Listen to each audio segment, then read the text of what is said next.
And in other cases, when it comes to, oh, I'm going to grow and eat 80% of the vegetables that my family consumes, like I'm going to grow those. Well, that's just nothing to sneeze at. You don't do that when you just blink. There is a concerted effort to do that, right? There's a You lot of know, effort into that. I mean, I could probably do that with our different. So if I look at it, say the young Ben and his family is doing that, I could probably do the same thing, but I would need to make adjustments, right? Because I'm not going to grow 10 months or 11 months out of the year. I would need to make adjustments. I probably would have a higher number of things that are preserved, right? Compared to, but it's possible. But when you look at it and say, well, if someone that's in North Carolina, any of the Carolinas, if someone that's in no, no. Georgia is a Don't great lump North area to. Carolina and South Carolina together. Don't do that. Okay, sorry That's a about that. no-no in our state. It, I love y'all, South Carolina. someone that's in Georgia that has a longer growing season, right? Those folks, you look and you say, "Oh, I've watched this gardener and the way they're growing this, that, and the other," and then I look up and I'm in a store and I can't get anything until March 25th in the stores if I'm trying to buy plants. Like hard stop, like the last week of March, somewhere between March 15th and the last week of March is the earliest that vegetable plants are in the greater Chicago area, right? And then some of the suburbs that, just on the outskirts of Chicago. Um, and then again, you go back to how am I homesteading and I'm growing 80%, 90% of my food, and I can't even get a vegetable plant in October, So right? Which I probably really shouldn't need a vegetable plant in October, but you get my point. I saw an interesting video recently. Um, it was by I had to Google it to make sure I was getting my numbers right. The second largest vegetable gardening channel on YouTube, and they were talking about fertilizer. And they were like, they didn't say what they needed to say, but what they said was, I've learned a lot. No, let me get it straight. It was very well scripted what was said. Bottom line is, they never believed in fertilizer. They didn't use fertilizer. They started using it and then they didn't do it right. And then they started doing it right and their garden exploded in growth. Mm-hmm. Now, their reach is million plus people subscribed. With that in mind, if you think about that, how many people have been led down a wrong Mm-hmm. path for how long based on that sentiment, right? And these people are also the same people that will come out and they will say, hey, you can plant this now. But in their climate, they absolutely can. But it's not Yeah. worded that way. It's worded like anybody, anywhere can do this. And that's not the case by any I mean, I've seen some of it. I'm like, there is no way. And I've even tried it. In my early days of gardening, how did this affect you, Batavia? And I mean, let's start simple and just let's go back to the stores and stuff. How did the stores affect you?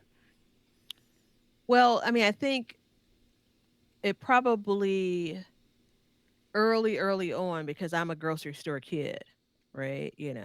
I mean, my earliest memories are every, Thursday, ironically so, every Thursday going to the grocery store with my grandmother and my mom. And then later on, it was my grandfather would take my mom and I, drop us off. We'd go through the list my grandmother made, like it was a whole deal. And then it became, instead of one grocery store, it's two grocery stores.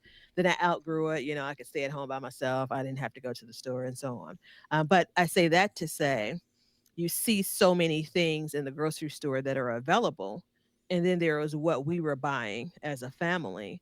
And so things were available. I didn't think twice about, oh, there's a need to grow my own.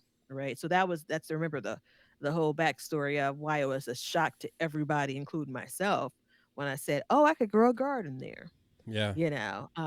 And so that was the very initial reaction. The next bit, now fast forward a bunch of years to, I think it was in 18, it was in 18 or 19 when I was sowing radish seeds on like October 1st, saying we'll see what happens. And what happened? Well, shoot, we got an early frost. That weather, even if we did get an early frost, that weather came in cold, and those little, they germinated, and they were just little bitty seedlings, into everything basically was frozen over. And the package that said 30 days, right? Now, the package maybe also said the optimal time to sow it, and I probably ignored that. But everything I had seen, like, people were still growing food. Like, why wouldn't I be able to? Like, I've done all this work this season. I have an open space. Let me go ahead. I was in the same probably video, which I don't even know if it's up anymore. I was sowing lettuce. Again, not understanding kind of the calendar of it all, Yeah. the time that it takes to grow. Clearly, those things weren't in the stores. The lettuce starts weren't in the stores, and if they were, I wasn't buying them. But it's very easy to take the bits and pieces of information that's out there and help it, like, basically massage it into your narrative. That's what I want. I wanted to continue to grow that year, Yeah. right? You were just going to But grow no matter what. It didn't matter. yeah, yeah. Well, I was going to attempt to grow. That in my mind, I was going to grow no matter what. Right. But That was the clearly, that goal. didn't happen. Yeah, exactly, Yeah. exactly. Yeah. I And was very misinformed, and as a gardener, when it came to those crops, as much as I knew then, I still didn't get, like, oh well, what are you now? In hindsight, it's like, girl, I started lettuce seeds indoors this week for fall in July, right? who So would have there's that. thought that that would have been the case, though? Right.